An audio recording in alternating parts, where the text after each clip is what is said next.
Hello everyone and welcome. I'm so glad you're here. Today, we're going to talk about a topic that many of us think about when planning our next adventure: traveling after turning 60.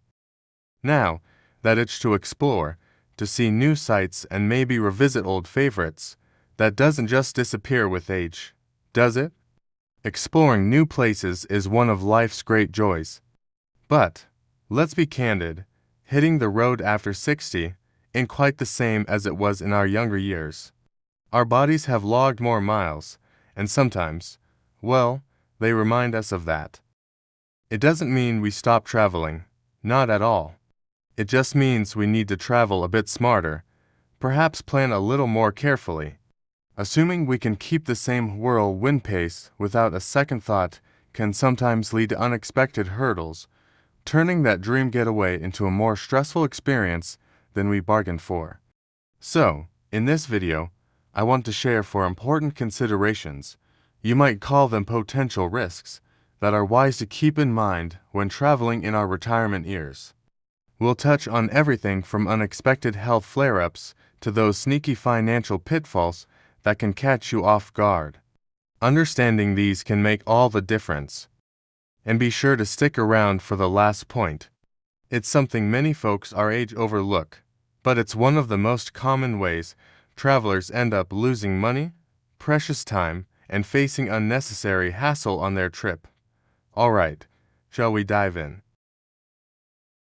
1. Health risks and medical emergencies. Alright, let's dive into our first key consideration: health while traveling. It's simply a fact of life that as we get older, our bodies might throw us a few more curveballs.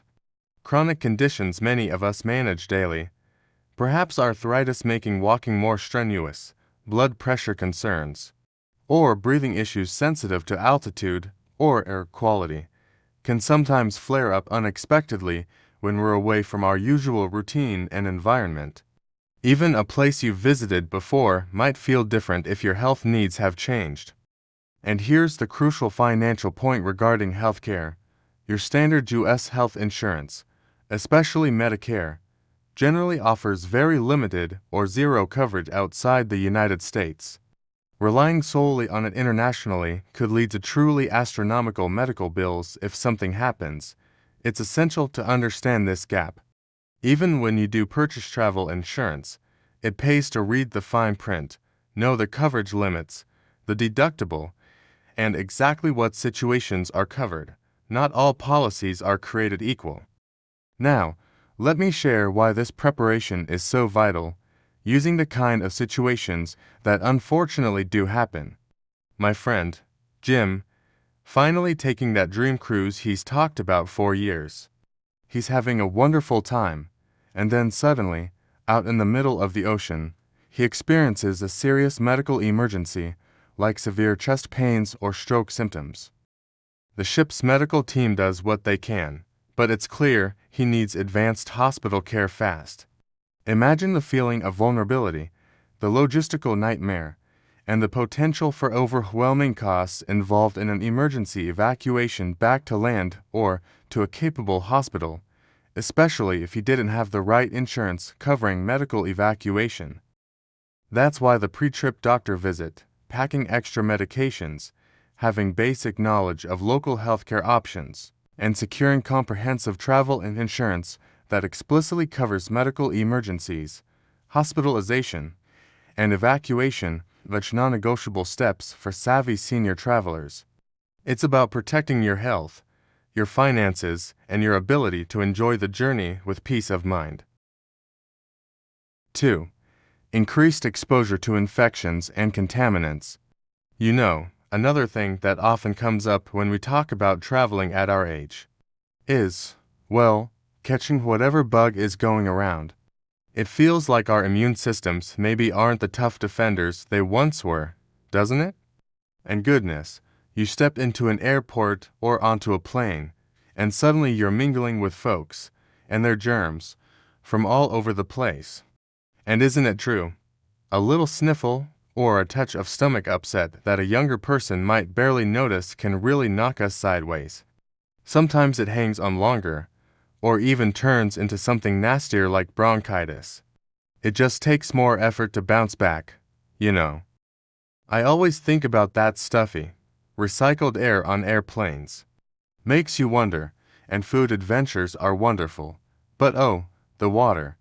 I learned my lesson the hard way once, thinking a simple salad wash in local tap water would be fine. Let's just say I got very familiar with my hotel room for a couple of days. Since then, it's strictly bottled water for me when I'm unsure, and I tend to favor cooked foods over raw. Even things like hotel remotes or door handles, you just have to be a bit more mindful. If you use a cane or walker, like I sometimes do, you realize how many more surfaces you touch throughout the day. So, what helps me feel more confident? Honestly, it's the simple habits. I wash my hands often, and hand sanitizer is my constant travel buddy. In really crowded spots, like boarding a plane, sometimes wearing a mask just feels like a smart extra step. And before any big international trip, I always have a quick chat with my doctor, make sure my flu and pneumonia shots are up to date, and see if anything else is recommended for where I'm going. It's just about taking those few sensible steps, right? That way, we're worrying less about getting sick and can focus more on actually enjoying the adventure ahead. 3. Travel fatigue and recovery challenges. Okay, friends, let's chat honestly about something I'm sure we all feel more acutely these days. Travel fatigue. It's just part of the deal, isn't it? As we get older, travel simply takes more energy out of us, and that wonderful bounce-back ability we used to have definitely slows down. Getting quality sleep is often a challenge, whether it's adjusting to new time zones, dealing with unfamiliar hotel sounds, or just a different bed. And we know that when sleep suffers, our energy levels plummet, making it hard to fully appreciate the trip. Then there's the physical side. More walking than usual, handling luggage, it can easily lead to muscle soreness or joint aches, especially for those of us managing conditions like arthritis. So, understanding how to manage this fatigue is really key to enjoyable travels now. The core strategies that help most are learning to pace ourselves, actively planning for rest, keeping up with hydration, and packing lighter and smarter. I mean, think about that first day or two after a long flight overseas. Remember feeling like you're moving through fog because of jet lag, maybe tossing and turning half the night in that hotel bed. It really drains your enthusiasm for sightseeing the next morning, doesn't it? Or picture wrestling that overstuffed suitcase off the airport carousel and hauling it through the terminal. Talk about feeling exhausted before the adventure even really starts. I'll never forget a walking tour I took once with lots of charming, but uneven cobblestone streets. Beautiful scenery, but oh boy, my knees and hips were reminding me about it for days. That experience really drove home why building in some easy time, maybe just a relaxed afternoon reading at a cafe, is so important now. It lets your body recover. It's also why I finally learned to pack lighter. It makes navigating airports so much less stressful. And keeping that water bottle handy truly helps fight off feeling sluggish after walking around all day. These practical examples just show how those general principles, pacing, rest, hydration, packing light, really work in practice to help us manage the tiredness and focus on making great memories. 4. Higher risk of falls and injuries. Alright, let's talk about something really crucial for us senior travelers, the risk of falls and injuries. Now, let's be frank, our balance might not be quite as sharp as it used to be. Maybe our reflexes are a step slower, and bones can become less dense over time. These natural changes mean that a simple slip or trip, which might have just been embarrassing years ago, could unfortunately lead to more serious consequences now, like fractures. And travel, by its very nature, throws us into unfamiliar territory. We're navigating different kinds of sidewalks, unexpected steps, maybe dimly lit hallways, or slippery surfaces we're not used to at home. These new environments simply present more potential hazards. On top of that, remember the travel fatigue we just discussed. Being tired significantly impacts our coordination and reaction time, making a fall even more likely. So, understanding this increased risk and knowing how to prepare isn't about being fearful. It's just about being smart and aware. I often think of a story I heard about a lovely lady named Linda. She was quite active, walked regularly. But on her dream trip to Italy, exploring those charming old streets, she misjudged an uneven curb one evening. Perhaps tired from a long day, took a tumble, and tragically broke her hip. Her wonderful vacation instantly turned into a painful ordeal, cutting the trip short and leading to a long recovery back home. It's a sobering reminder of how quickly things can happen, even when you're generally careful.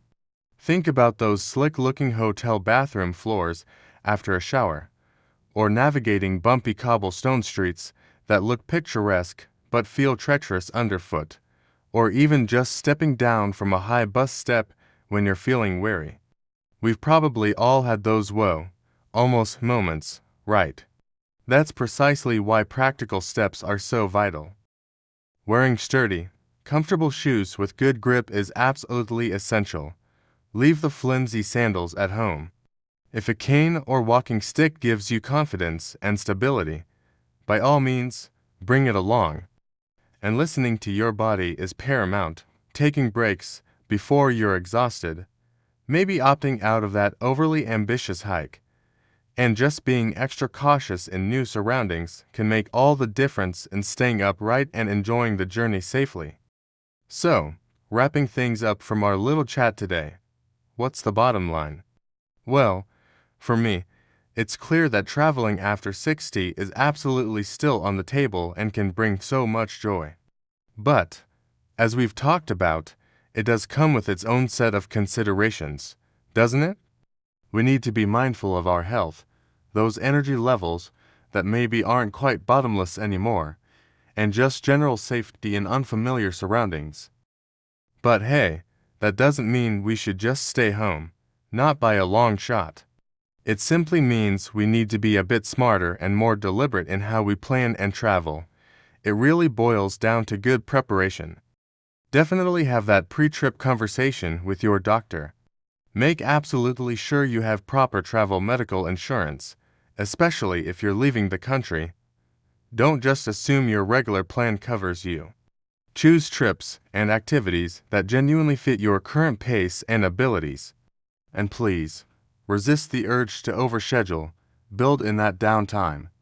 Being proactive is truly the name of the game.